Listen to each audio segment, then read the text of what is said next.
Entomological Society of America meeting here in Knoxville, Tennessee. I'm Crystal Ernst. It's about time I met you people. This is Morgan Jackson. Of course, you know him very well. Yep. Hey, everybody. So we're in Knoxville, Tennessee at the biggest entomological meeting that happens every year. So this is the ESA, is how we usually go about talking about it. And this year, I think I've heard numbers about 3,000 people on it. It's going well, at least so far. Crystal's given her talk already, and we're going to introduce that in a second so everybody can hear what Crystal does and get to know Crystal, because she hasn't been on yet. You haven't had to stare at her or listen to her yet, as you have us. So. But anyways, so Crystal, well, with that segue. Yes. So what do you do, Crystal? So I am a PhD candidate at McGill University, which is in Quebec, Canada. I'm just about to hit my 3-year mark, so I've been doing this for a little while. Previously, I did an undergrad and a master's degree in biology at Carleton University, which is in Ottawa, Ontario, also in Canada. These days, you can find me mucking around in the Arctic. I study mostly sort of food web ecology of terrestrial arthropods, and I'm particularly interested in beetles, so that's most of what I talk about these days. Sweet. So that's your academic cred. That's my academic cred. What about your your non-traditional academic cred? So the things I do online, in other words. According to my name badge here, I tweet. My handle is @geekinquestion. That comes from my sort of little, it was once a pseudonym, but I'm now out of the closet, so to speak. So TGIQ is how I'm known elsewhere online. I've been running a blog called, there was an earlier permutation of it called Fall to Climb for a while, but about a year and a half ago, I guess, it changed to The Bug Geek. So buggeek.com, that's where you can find me. I like to talk about bugs and pictures about bugs and a bit about research and a bit about grad student life. Gosh, what else do I do? Morgan and I work on the, it's a little embarrassing, Morgan and I work on the ESC blog together, and I've got a couple of YouTube pages. And yes, definitely check out Crystal's YouTube page, which I assume you can link to from your blog. I can probably, I haven't, and I probably should. Yeah, it's mostly it's a sciencey dissection-based blog, so it's mostly intended for zoology students, so high school or undergrad zoology. So if you want to see shark guts and starfish guts and fish guts, and I've got all those things on video. So yeah, those have been a lot of fun. Yeah, and you're like super famous on YouTube. How many hits? You said this last weekend. Oh my, I don't even remember. I have, like, in a matter of like 3 months, I had 100,000 page views or video views. I don't even know how the metrics work yet, because I'm still so new at it, but apparently people are really excited about guts of things. But it's interesting because I'm getting a lot of people, high school students and high school teachers and undergrad teachers who are using, and even homeschool teachers that are like using these in classroom settings. That's awesome. So they seem to be useful tools, not just for my students but for other people. So that was a good investment. And that's huge. Yeah, it was pretty fun. So I'm going to keep, because we've never actually talked about this aspect of it for all of this amount of time that Crystal and I have been hanging and interacting. Yeah. I've never actually asked Crystal about the YouTubing. So how did you end up going about it? So I've been TAing this intro zoology lab for I've done it for 3 years now, and in the second year it underwent sort of a major change, and the way the labs were laid out really changed, and the amount of students I had in the labs got huge, and so I had about 40 students in a lab at a time, and when you're doing dissections, it's always like, I can't find this thing, and I don't know what I'm looking at, and I was just spending all class like running around like crazy trying to answer everybody's questions, and it just wasn't very efficient for me or for them. So I came up with this idea last year to pre-record dissections before the labs. So the students had them as part of their course notes, so they could go and they could check it out before the class, and then they also had them available, when they were studying, kind of thing. So I just picked out the animals that were the most common things that we were going to work on, and I just took my little point-and-shoot camera, and I had this little tiny tripod, and stuck it there with, just over the dissection trays, and I just talked through the dissections and all the different parts. And so I think I've done 14 or 15 different videos. So pretty much the entire syllabus for an intro zoology. Yeah, I start with, I think the first one I did was, the roundworms, and I go through the echinoderms, and then I get into, I don't even remember what else now. There's lots of vertebrates in there, so I do fish and rats and a pig and a shark and frogs and So, and all the other little bits at the beginning of that. So, and I'm hoping to add a few more this year. We'll see. I've been getting requests now from other people. Can you do jellyfish? Can you do a cow eye? And it's like, well, I won't be doing that one. But I'll probably add a jellyfish and maybe a few other things this year. So Sweet. And I feel like the students loved them on the course evaluation. People were really happy about those. So it was great. It was a good tool for me because then I could be like, go watch the video on your own time. You can pause, record, and so much more practical for the class. So yeah, so it was a cool venture. Good. Yeah. So what are your opinions been of the meeting? So this is your first ESA. This is my first ESA. I've done, I've been sort of doing the conference circuit this year. So winning the conference circuit. We should point this out that Crystal is batting 1,000 for her President's Prize and competitions for her speaking. So she won the regional contest in the Entomological Society of Ontario. She won the big shebang there. Then last weekend in Edmonton, Krista won pretty much every prize that was available to her. 2 photo awards. She won a big scholarship from the ESC for her research, and then she also won the President's Prize for her category. So we're parasites. We should talk about those. Yeah, we're definitely going to talk about Gordian parasites here. Those are pretty cool. So so thank you for embarrassing me. That's what the podcast is for. Now it's recorded for all time. That was super. So I've attended these meetings. So I've gone from sort of the small regional one, and now I'm at this crazy international one. So I think that what did the ESO had about 100. ESO was about 60 people. Okay, so 60 people to then about 300 people in Edmonton, and now this. And it's a lot to take in. I spent probably, I don't know, at least 8 hours in total just trying to get through the program to figure out what I was going to see. It's been interesting. I'm finding it difficult to make a schedule work that I can actually see all the stuff I want to see.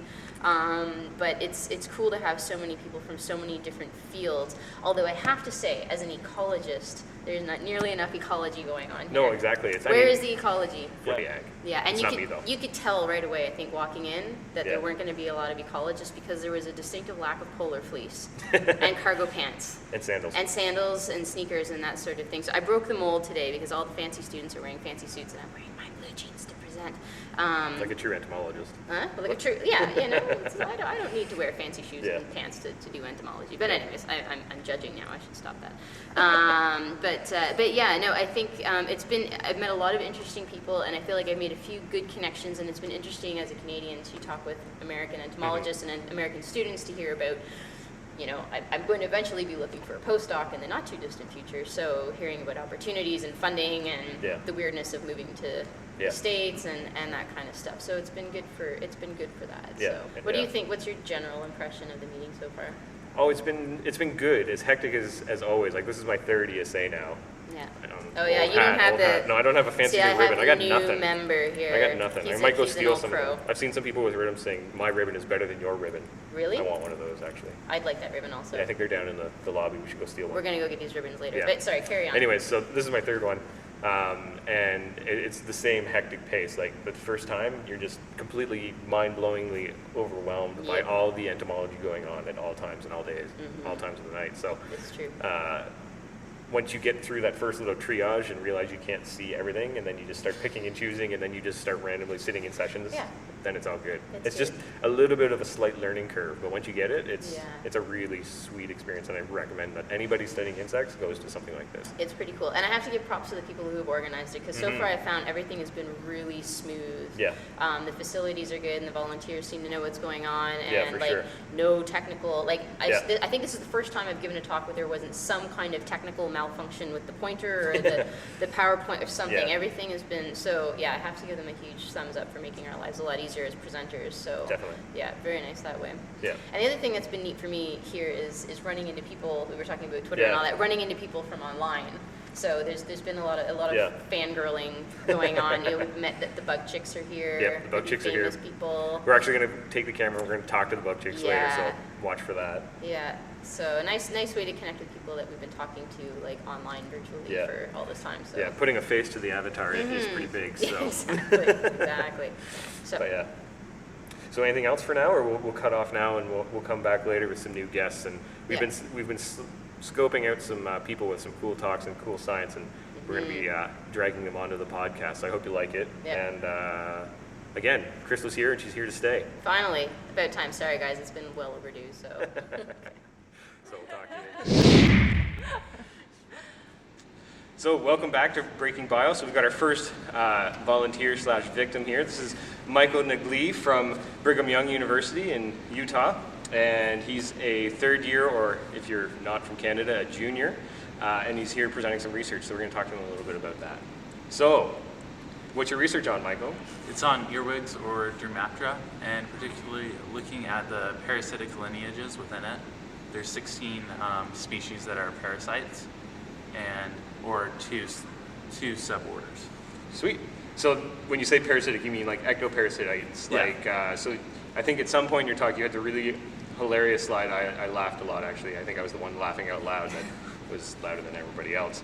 But you had these earwigs are kind of like the love child of a flea and a louse. Yeah. This is essentially what you've got. So this is an earwig that's kind of weird. One of them is about 5 millimeters long, and it lives off of rats in Africa, the giant rats, the ones that come up to here on your arm. Crazy. And they have specialized legs that allow them to cling onto the rats, and mouth parts that let them eat the dead skin and fungus on the rats. Okay, so they're not actually sucking blood. They're just like picking stuff off of. Yeah, Oh, they're actually okay. beneficial. I was just going to ask, so do they harm the rats in any way? No. So can you technically call them a parasite then, aren't That's they? why they're called ectoparasites. Okay, so that distinguishes them from the harmful type. So they're like the little feeder wrasse that you see on coral reefs and stuff, on rats, giant rats. Yeah. That's pretty sweet. Oh. Well, that changes. So you got giant rats and creepy, well, not so creepy, parasitic cleaner earwigs that Yeah. just live with them.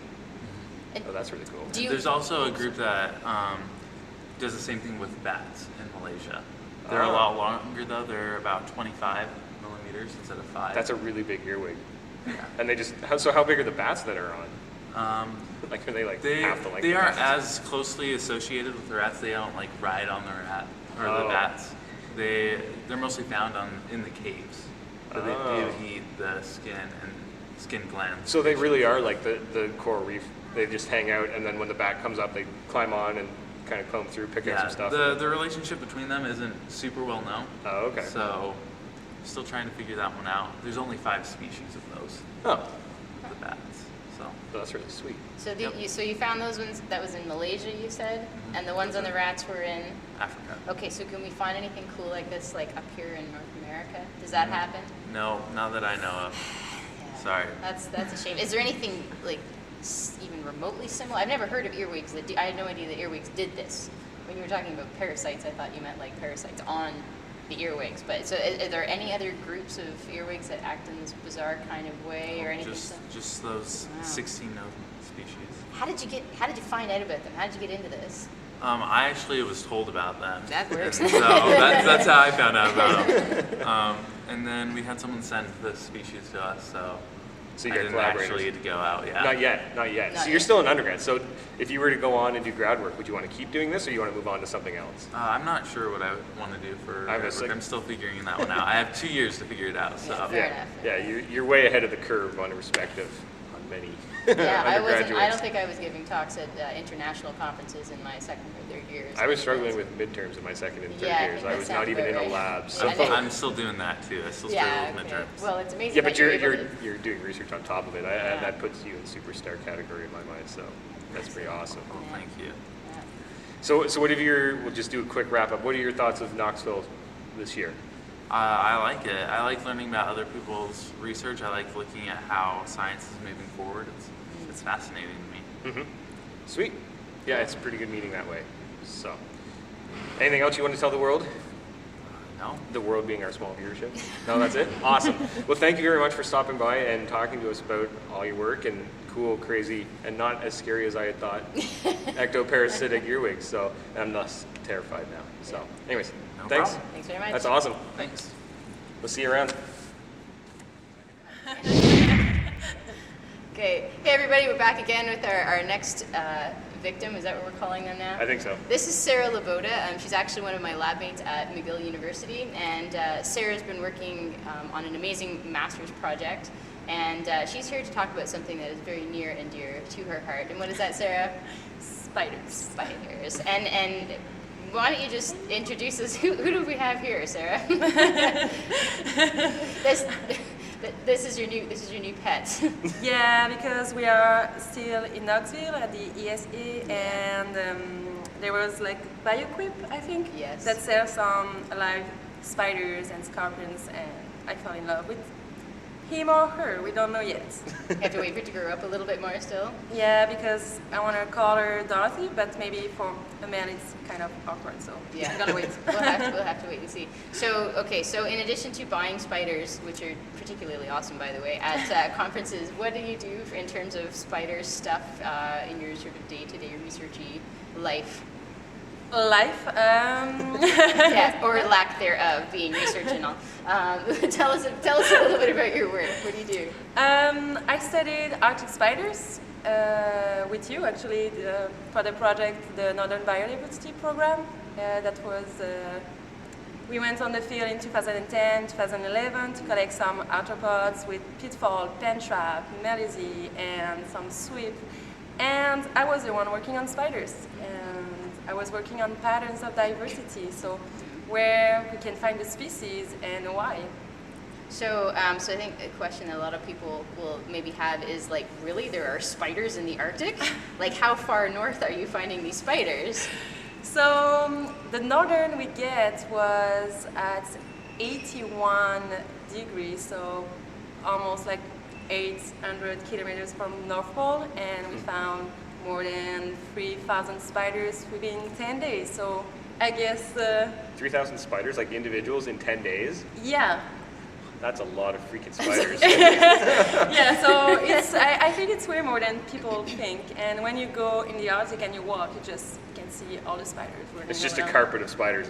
There's no tundra. It's just spiders. That's kind of what it looks like. Yeah. Wow. Yeah. So like, so in addition, so you found lots of them, but like, are there a lot of different species, or what kind of things are you noticing as in your travels across Canada there? So the northern side we went to, we found only 8 species of spider. But if you, for all the side across the Arctic, we found more than 35 species of spider. And if we count also the subarctic area and more like a North Boreal area, we had more than 300 spiders. So what we're looking at neotropical spiders. We'll get back to Arctic spiders. So you said there were 300. I identified 300 spiders, but it was 300 just species of spiders. Species of spider. Yeah. But we just look at ground dwelling spiders, so maybe there's more. Okay, to so discover. so you got ground dwelling. So what other what are the other group? Like, what do you mean? What? Ground dwelling means that they just run, so we can't find them in the traps because we didn't look at them actively. So maybe there's some that would just stay on the little shrubs in the Arctic that we didn't catch. So there's probably more than to discover there. Cool. So you guys are looking mostly at like the cheetahs of the spider world, the ones that run across the ground to hunt, rather than, you know, the stereotypical with the webs and the Charlotte's Web kind of orb weavers and stuff like that. Yeah. Are there any of those up in the Arctic? Because there's not a whole lot of vegetation up there. Yeah, I don't think there's orb spiders in the Arctic, like really north in the Arctic. Probably south, but Where yeah, there's still shrubs and stuff. yeah. There's not much for them to build things on, like build webs on, really. In those Yeah, but higher we found a regions. lot of ligniphidae, so dwarf spiders. Kind of cool, huh? Wow. Welcome to Breaking Bio, guys. That's All right. Uh, Well, we'll just sign off from the dark here. And we'll see how it goes. So if you couldn't tell, we're stealing space at the moment. So yeah. Thank you for showing us your friend, and thanks so much for talking about your Arctic spiders, Sarah. And you know, maybe tell you, look, we were telling one of our other guests, maybe once you've got a paper out on this, because there's some cool results in this study. Maybe you could chat with us again and tell us a little bit more about what you found. yeah. Thanks. Perfect. All right, Thank thank you. you. Spider says goodbye. Hi, so we're back here with Matan Shalomi from the University of California at Davis. And so Matan is an entomologist, but we're going to be talking about something that he did this summer that is a little bit out of the ordinary. But first, we'll let Matan discuss a little bit about what he does for a living. So, what do you study normally? All right, so I'm a PhD candidate at Davis, and I study the digestive system of walking sticks, the Phasmatodea. Oh, that's really different than I was expecting. Yeah, it is, Having too. nothing. Yeah, All right, well, that's awesome. So, you're mostly like a morphologist. it's morphology, physiology, bacteria kind of stuff, yeah. All right. Which has absolutely nothing to do with what I'm about to talk about. That's totally cool. I was not expecting that. That's even cooler. We can talk about that afterwards, actually. That's Sure. pretty interesting. So that's yeah. pretty cool. Okay, so as you can probably elucidate this, we were not planning on talking about Phasmodia digestion, but actually Matan this summer published in the extremely prestigious Annals of the Improbable Research, which is best known for their Ig Nobel Awards. So they give out that crazy Ig Nobel Award and have the big ceremony and everything. But anyways, Matan published a really cool paper, and I'm going to bring it up here so that I don't mess it up like everything else I've done today. And the paper was titled A Phylogeny and Evolutionary History of the Pokemon, like the video game Pokemon. And so, how did this project come up? Because this is awesome, and I'm amazed that nobody has done this before. So am I, honestly. People have attempted it online. You go onto like DeviantArt, you see little phylogenies, and if they're any good, it's usually someone took a real life phylogeny and just replaced the animals with Pokemon. But I figured you could do this quantitatively. You could make it a repeatable, actual scientific endeavor. And I like Pokemon. I was growing up when the Pokemania started and everyone was playing and watching the show and things like that. So it's always kind of stuck with me how just Pokemon is so much like biology. I mean, the guy who created it was an amateur entomologist. He liked insects and sort of created this entomology simulating game, only added Pokemon combat. So the idea was make a phylogeny based on the Pokemon, and since they obviously don't have DNA, the only thing I could find out similar was their attack sets and things like egg group and moveset, body type. If you're a Pokemon person, you'll know what those are. Yeah. Yeah. I thought that was brilliant. Like when I was reading the paper, I'm like, so how did they do this? Did they just look at them? But then you went through and you looked through their stats, and I mean, that was really cool. It was essentially what I would consider a gene tree in many regards, is how these things are heritably passed on and such like that. So I thought that was brilliant. So you got some really cool results here. We'll try. I'll actually buy the full res thing because right now it's just a little bit of a crappy I can GIF on send my you phone. it's on Imgur or something. All right, that's awesome. If you can send me the phylogeny, we'll show it up there in the course. middle of this. Yeah. So what were some of the cool things that you actually got out of this? Because this isn't just some random tree. Yeah. Like you actually got some really awesome structure out of it that makes and has some really cool parallels to actual real animal.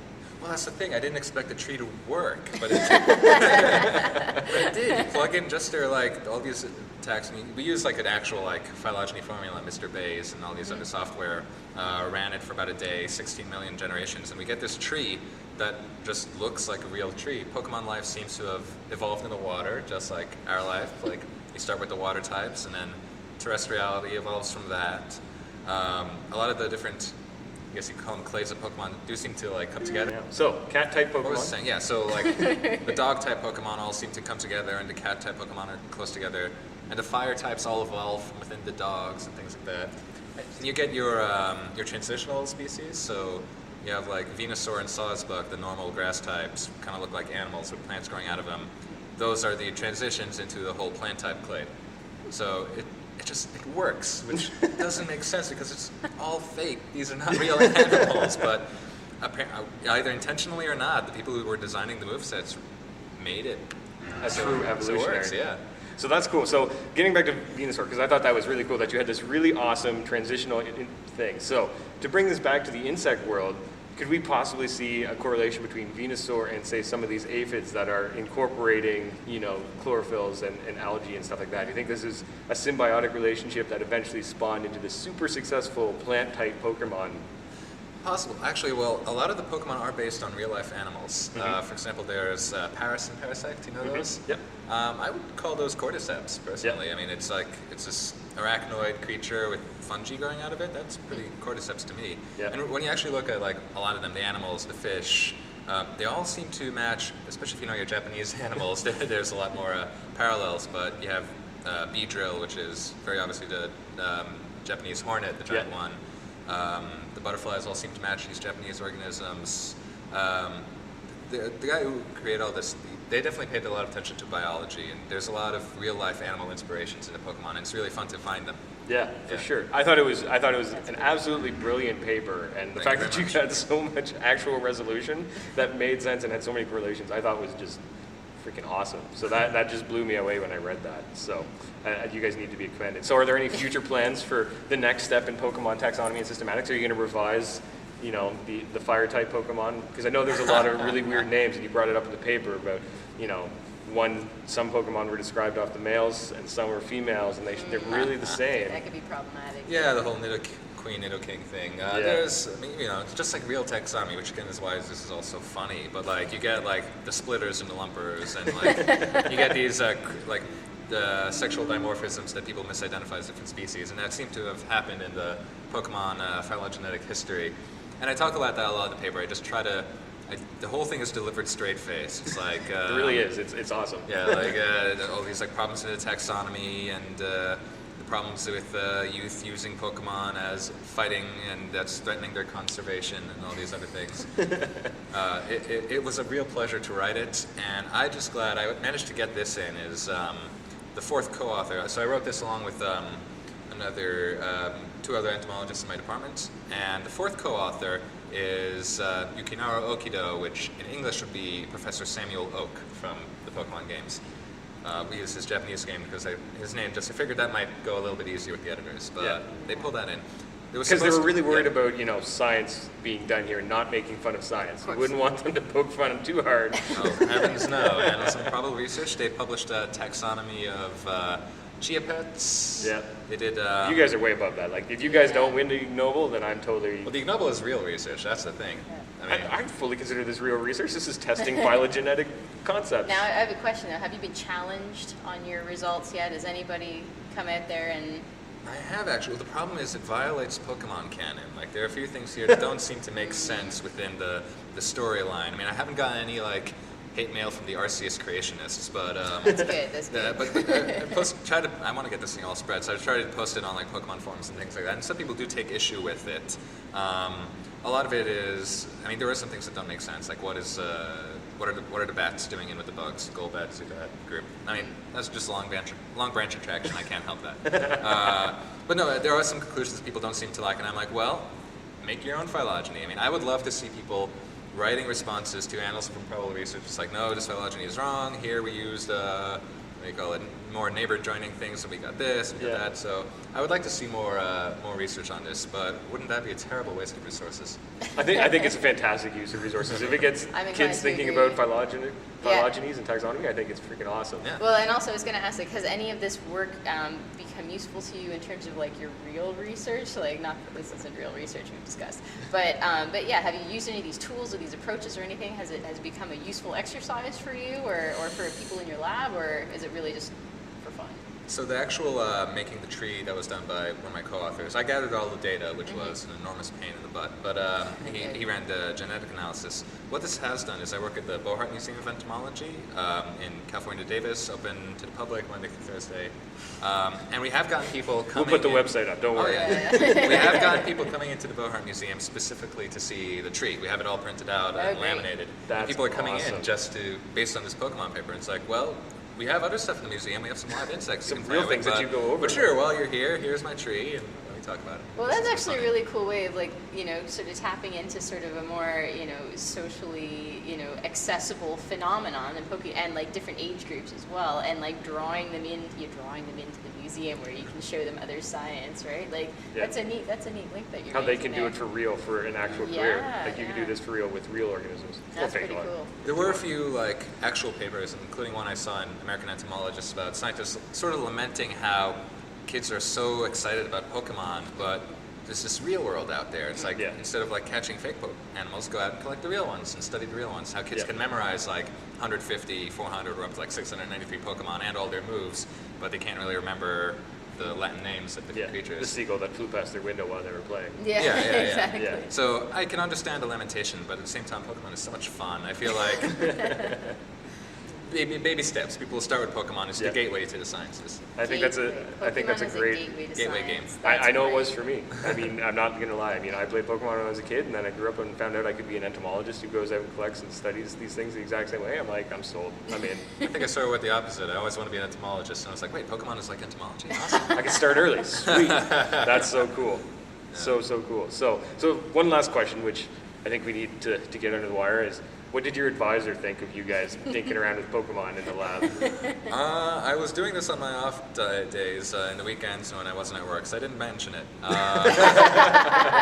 advisor, Dr. Lynn Kimsey, is a fantastic person. She's really, really cool with me occasionally taking side projects, especially since they do eventually get published and bring credit to our department in some way. So she's very flexible, I think it is important for a grad student to get the perfect advisor who is what they want. And I liked having an advisor who lets me do these silly little side projects. She does wish I could work a little bit more on my own dissertation research, but this year I wanted to work on that, except I just got an idea for another ridiculous paper. I'll keep that under wraps for now. But you can come back and tell us about it later. Next year, maybe. Awesome, sounds good. Yeah, you can come back on the podcast and tell us all about it. Yes. Sounds good. Anyways, I want to wish you luck with getting your Pokemon phylogeny incorporated into the next Pokedex with Nintendo. And that'd be nice. Hopefully they won't sue me. Hopefully this will go well. I think this is the best fan science I've ever seen in my entire real research. So, what do you do with phasmid gut contents? Right, so my actual research is I studied the digestive system of walking sticks. We have a lot of walking sticks in the museum, and it seemed like it would be easy to study them. Again, this is totally not how you're supposed to do research, but that's how I roll. It turns out that we don't really know much about the digestive system, and there really hasn't even been many anatomical drawings. The weird thing about all walking sticks, or all that I've seen so far, is they have they've been called appendices coming out of the midgut, which no other insect has, and which I have absolutely no idea what they do. And my advisor does not know, and there is nothing in the literature that suggests anything. So is this your next quest, is to try and nail down what this is going to do? That's what I've been trying to do in the past, since I finished the Pokemon papers. What I'm trying to do. I've been doing a lot. I've been attacking the phasmid gut in a lot of ways, searching for symbiotic bacteria, searching for any enzymes that might be useful. But then I found these structures, and that's all I found. They kind of resemble the Malpighian tubules, but phasmids have those. If you don't, the kidneys of the insect, Malpighian tubules. But phasmids have those, and these are different, and they don't. What I've concluded through my fall research, and I'll write it up eventually, is these aren't Malpighian tubules, whatever they are. They don't suck things out from the hemolymph. They aren't being used in excretion. So that was the one theory I could find in the literature, and it's wrong. So now I have absolutely no idea what they do, and no idea how to find out. So That's awesome. what kind of approaches are you taking to, I'm imagining, thinking, we've all dissected grasshoppers or something in some zoology class, and those are little itty bitty bits. What kind of methods, what kind of approaches are you taking to try and answer this question? It's really delicate work, and I don't really have the hand-eye coordination or the teeny tiny tools for it. I mean, I have a little syringe, and it obliterates these tiny little organs because they're all so small. I mean, we're looking How big are we talking here? We're looking thinner than a hair. These wow. tubes. Little. All right. These are about a third. They're about a third to half the Malpighian tubules. So these are tiny little tubes coming out of pretty big insects. So I'm going to try to figure out either how to get really tiny needles and suck out the contents and talk to an analytical chemist to tell me what's inside. But because I don't know whether it's something organic or inorganic, this is way beyond what I've studied. I mean, I'm just a simple organismic biologist. What have you gotten yourself into, really? It's frustrating because I'm not equipped to answer this question, but at the same time, it's really exciting because this is an organ that nobody knows what it does. People have forgotten that it exists because it was a mystery to be put aside. So it's really exciting because I'm going to find out something really, really new.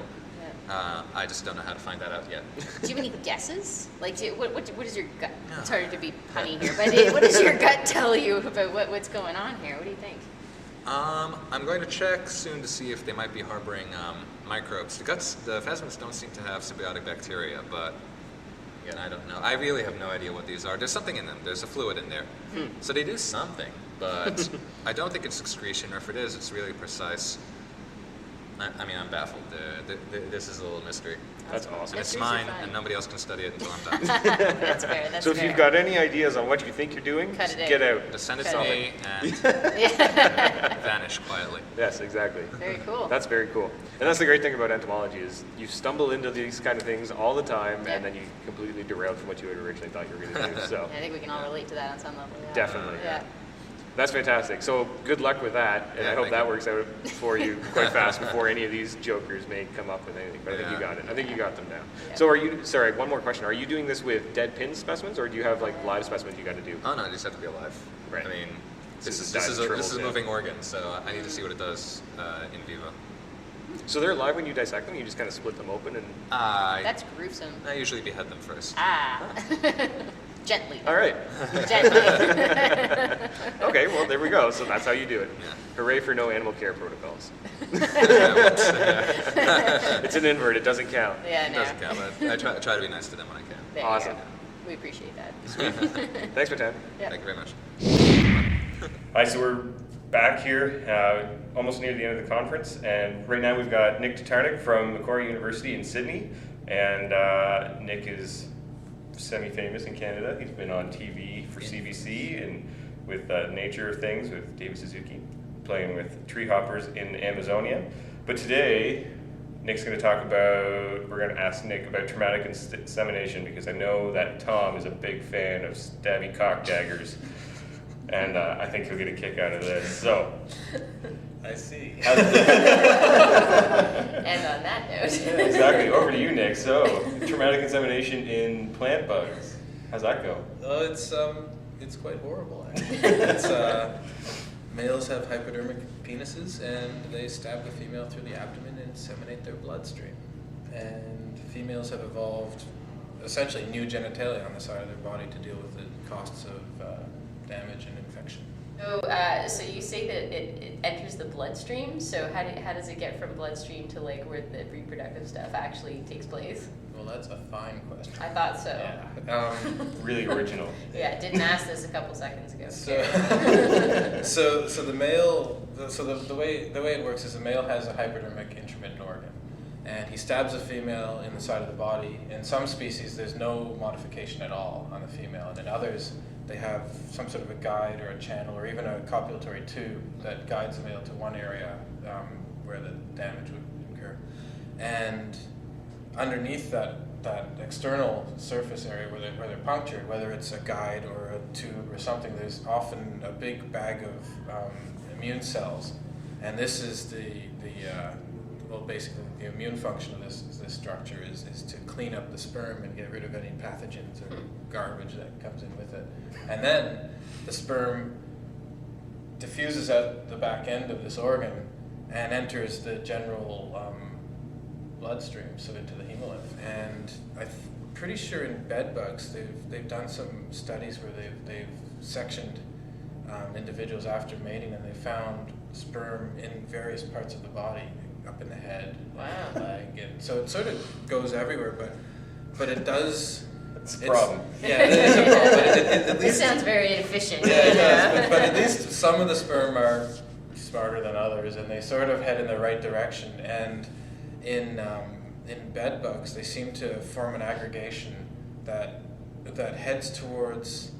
There's a pair of sperm storage organs called the seminal conceptacles. I think that's what they call them in bed bugs. And some of the sperm heads there, and some of the sperm heads to the base of the ovarioles, and then it passes into the genital tract. Wow. And then I guess fertilization occurs as the eggs come down. This sounds awfully complicated. It does. It sounds like a waste of This is time. that's what I was saying. This is an incredibly indirect route to accomplish something that most other species do much more directly. Yeah. Well, there's one And safely. And safely, and less stabbing. Yeah. Yeah. Well, there's one bed bug genus where the female has a completely enclosed paragenital tract. So the male stabs the female, sperm goes in, goes through this tube that then goes to, I think it actually goes to the common oviduct. So it goes right to where it would have gone anyway. And then it, does. They just like to be stabbed. But with the stabbing, So- what's the? Do we know why this might have evolved? Like this again, it's traumatic for the female. Surely there's some like energetic or health costs there to her. Well, What's yeah. the point of this? So it is costly to females. It generally, but actually mating in a lot of animals is costly, Yeah, and that's true. so elevated mating rates lead to shorter lifespan and often to a lower lifetime reproductive success. Okay. In some animals, this is compensated for. It's sort of like the live fast, die young, where the elevated mating rate that also elevates their egg production, and it sort of balances out in the end. But in traumatic insemination, at least studies in the common bed bug have shown that mating rates are about 20 times the optimum for the females in natural populations. Wow. So That's so, a yeah, lot so of they- stabbing. So they occur, yeah, so it's not good for them. But having said that, in normally mating things, you get the same thing, and you get comparable mortality and comparable depression of lifetime reproductive success. So I think what that shows us is that the cost mitigation. So the costs are high enough that the cost mitigation evolves quickly enough that the balance is achieved really quickly. And this is what you often see in sexual conflict systems is if you just look at a snapshot and you see, females with some crazy structure, males with some crazy structure, but you don't really see any costs in any direction. Right. That suggests that the costs have been met really quickly by the counter adaptations. Oh, interesting. So with traumatic insemination, what at least I think is happening, and a few other people have suggested this before me, is that it's actually sperm competition that's driving it. So in a lot of insects, you have a simple spermatheca, so a simple storage organ for the sperm. So male mates with a female, sperm goes into the bottom of the storage organ, then the next male mates, and his sperm is on the top end. And when the sperm gets used, it's used from the top down, so it's like reaching into a bag. Yeah. So that means that the last male to mate is the first to fertilize the eggs. Yeah. And if you want to get past that, then you'd want to get past the storage organ. So I think what's happened is traumatic insemination is a way for males to circumvent sperm storage and go straight to the eggs. And therefore avoiding competition. And avoid male sperm competition. So although it's a conflict system, it's costly to the females. I don't think the cost to the females is the actual reason for it. Like it's not, the males aren't trying to damage females to suppress remating, I don't think. Yeah. They're just jumping the line. Yeah, and that sort of would explain why once a female develops paragenital structures, the male doesn't then try to circumvent those. Right. That it's in everyone's best interest if the damage is restricted to one area, because there are some studies that have been done with other traumatic inseminators. If you stab them in That's the the wrong best term ever, I'm sorry. If you stab them in the wrong part of the body, they tend to suffer high mortality. Well, I was going to ask this, in other organisms, it's a little more random that they'll just stab wherever. Not so much as stab here marks. Well, so in some bed bugs, there's sort of an area that you just see scars, sort of like a pincushion, in the general area of the body. In the bugs that I'm working on, they've evolved this independently, but they still do much the same thing. But you don't find this really widespread stabbing. It still seems to be restricted to one area. So one of the Australian species that doesn't have any paragenitalia that we can see, the females get stabbed just behind the hind legs, between the thorax and the abdomen. So if you look at a dead specimen, you sort of push apart the body segments, you can see brown melanization. So that's often the only record you have of mating, is these little mating scars. Interesting. And is there any idea what the cue, is there, so that you're saying there's no visible structure that you can see that would be a cue for, I'm just are there physical adaptations so that they're matching up, that things are getting aligned properly? Do we know anything about that behavior? Well, for those ones, I've seen them mate, and it's this violent struggle where the males pounce on anything that walks by, and then they try and mate with them. And I guess maybe just the mating position is consistent enough that, and then this is also one of the few parts of the body that's soft tissue.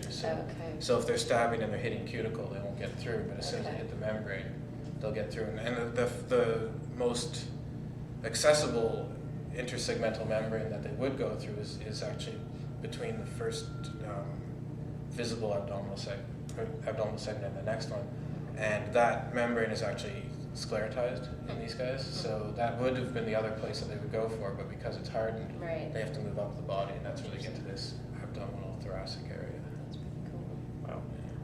So how common is traumatic insemination? So is it restricted only to the bugs, or are there other insect orders that are going around stabbing things? So traumatic insemination, you would hope, is rare, and it is rare, but there's actually a lot of things that are doing it. So giant squid do it.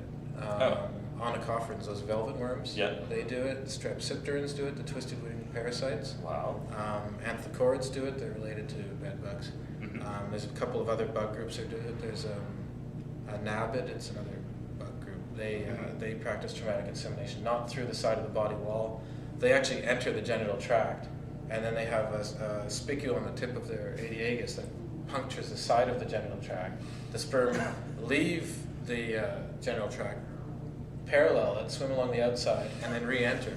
And yeah, so It's like the little the commuter lane on the highway. yeah, exactly. It's the T3 lane. So yeah, so those guys do it, and then I think there's a spider that 2 years ago was found to practice traumatic insemination, and that one it's called Harpacrita sadistica. And if you look up Aptly named. traumatic insemination spider on Yeah. YouTube, you get an incredible video of this thing. It is just so creepy. I bet. Yeah. Check that And then free living flatworms do it, and I think a lot of hermaphrodites do it actually. Oh, yeah. I've read that. I don't know if I should say it. Yeah, because I read in a paper that I just accepted. Yeah, that it was a review of traumatic insemination just across the board. And they found that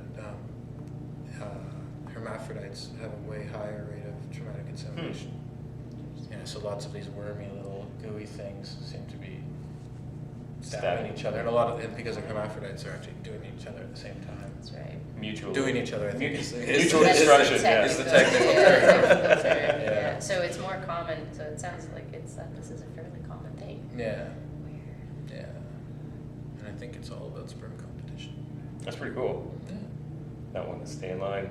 No. It sucks for some individuals, but Yeah, but Yeah, but see, I guess, I mean, we tend to look at mating systems, we have a human view on things, and we sort of anthropomorphize. Yeah, for sure. of course. But the reality is these systems, usually when you have like a sexual conflict system, typically it's okay, male has coercive tactics and females have defensive tactics, but it doesn't seem to be that either sex is actually winning any of these battles because they're cost driven. The costs lead to rapid counter adaptation. So often, like in the bugs that I'm working on, for example, although the females are the ones getting stabbed, they're bigger and they're tough and they kick the crap out of the males. So, so they get a bit of payback, I guess. Okay. It's sort of, I mean, yeah, you can. I feel sorry for all animals, but it's not. I guess traumatic insemination in animals, it's not as creepy as it sort of sounds. yeah. No, it is. It is. It is a little creepy. That's very cool. So, is there anything else you want to talk about? Life in Australia as a Canadian scientist? Is it much different? We've heard a little bit of Stephen's views on Canadians moving to Australia. What did he have to say? He was quite annoyed with the tax system and tax reneging system. Really? I don't mind the tax system because scholarships are tax-free in Australia. I've been audited twice already, but they never caught me, so I got all my money back, which is good. Very So nice. they seem to give you your money when you claim it. That's good. I'm happy with that. It's a bit weird though. Like Christmas time doesn't feel like Christmas. I always feel Yeah. a little bit sad when I'm surfing on Christmas Day. A little I bit feel sad. really It goes bad away. for you. Yeah, life is when you're hard. riding a wave and looking at the sun and it's and the people on the beach and you're thinking this is not Christmas. Life is so hard. Yeah, How do you cope? it's tough. It's tough. But Other than that, otherwise, it's a nice place to work, nice place to live. Oh, it's an awesome place to live. And if you're into entomology, it's just wide open. I think they've described like 23% of their species. Oh, wow. So you can go in your backyard and find new stuff to work on. Yeah, I've And heard there's a it's lot of bugs there. And it's not just they're new and they do weird stuff. So there's lots of ecology and animal behavior and natural history to be worked out. So it's good for that. And that seems to be respected in the Australian scientific community to a certain degree, which might not be everywhere. I mean, taxonomy still gets a bad rap. It gets a bad rap everywhere. That's normal though, but taxonomists, I don't know. But having said that, they do have grant programs that actually fund taxonomy exclusive projects. So, Sweet. yeah. Well, that sounds like a pretty good destination for Sounds anybody who's pretty thinking nice. about it. Plus, the spell word's the right way. This is Yeah. true. Yeah, they're one up on. Yeah. But it's also, Sydney is now either the first or second most expensive city in the world to live in. Oh. And like to charge a lot for everything because they claim that it's, the shipping costs. For example, iTunes, you pay 40% more for everything 'Cause of all the the shipping. costs. Yes. Wow. Right. Yeah. Yeah, I can see how that works. And Australia is the only country, as far as at least last year, it was the only country in the world that priced their Mac computers higher than everywhere else. They didn't price it according to like standardized scale. Wow. So before you move, you should buy all your stuff Yeah. first and just bring it with you. Or buy stuff and sell it there. Aha. That's at 20% markup. Yeah, Still, exactly. That's awesome. So when you're back here in North America, you're just downloading songs like mad, aren't you? Well, Trying to get caught up on 6 months worth of. I'm not going to say anything. No, I go to the co-op whenever I come back, Mountain Co-op, and Cool. buy a bunch of camping gear. Yeah, cool. Right on. Sweet. That's my story. Cool. Cool. Well, thanks a lot for sitting and talking with us. Yeah. It was- I bet you didn't get anything useful out of that. I bet we got all sorts of useful out of that. Fascinating stuff. I think everybody likes to hear a little bit about stabby cock daggers. Stabby Yeah. cocks, yeah. Yeah. Oh, I do have to tell you though about my favorite species. I think. Oh, go for it. Oh, One okay. more. Everybody's got a favorite All stabby right. cock dagger. So there's one species of Corodromius. These are the bugs with the traumatic insemination, and the male has a corkscrewed intromittent organ, and the female has a corkscrewed copulatory tube on the side of her body. So he actually has to screw into her when they screw. But, You don't have to. yeah. Oh, we're totally You into don't that. have to That is keep the it. caliber of stuff we have on this, so We're I'm totally keeping cool with that. that. Oh, how many lawsuits do you guys have pending? That's Oh, pretty none. good. I guess you need viewership to have that. Exactly. That's Exactly. it. So you're good for that one. So Yeah. it's all good. All right. Well, thanks very much. Thanks, Nick. Thank you. Thank you. Good luck with your travels and, Yeah. and various works and tracking down how stabby goes. So Thanks. and surfing on Christmas while we're all slugging through Yeah, the I know snow. it'll be tough. Yeah, we'll think of you. Thanks. Not well. Yep. Cool. Thanks, Nick. Corey? All right. So we're here with the Bug Chicks at ESA. So everybody's used to the Bug Chicks now on the last episode that everybody's been super fawning over. So what are you guys doing here today? Today we are filming a little short montage video. We're asking people to describe entomology in one word, what entomology means to them. And we're going to blend it all together and see about the diversity and what people think. And we've got some really cool answers so Yeah. far, so it's going to turn out really well, I think. It's going to Awesome. be a good video. Yeah. That's going to be sweet to see. So what did you guys think of the conference? I know it was your first time at a big ESA. Yeah. And yours too. at a And mine big too, ESA. yeah. Oh. It was Yeah. awesome. There are so many amazing talks and not enough time. No, not enough time to see everything that we wanted to see. Yeah. But it was really good to network and to meet people that we've talked to on Twitter for Yeah. a Yeah. while And see some of our old friends and lab Yeah. mates and get inspired about entomology again. Because Yeah. when you're outside of academia a little bit, sometimes you lose it. And Yeah. so I just feel invigorated. Yes. Yeah, It's been an exactly. awesome conference, ESA. Awesome. Woo! Definitely recommend it. Yeah. So thanks.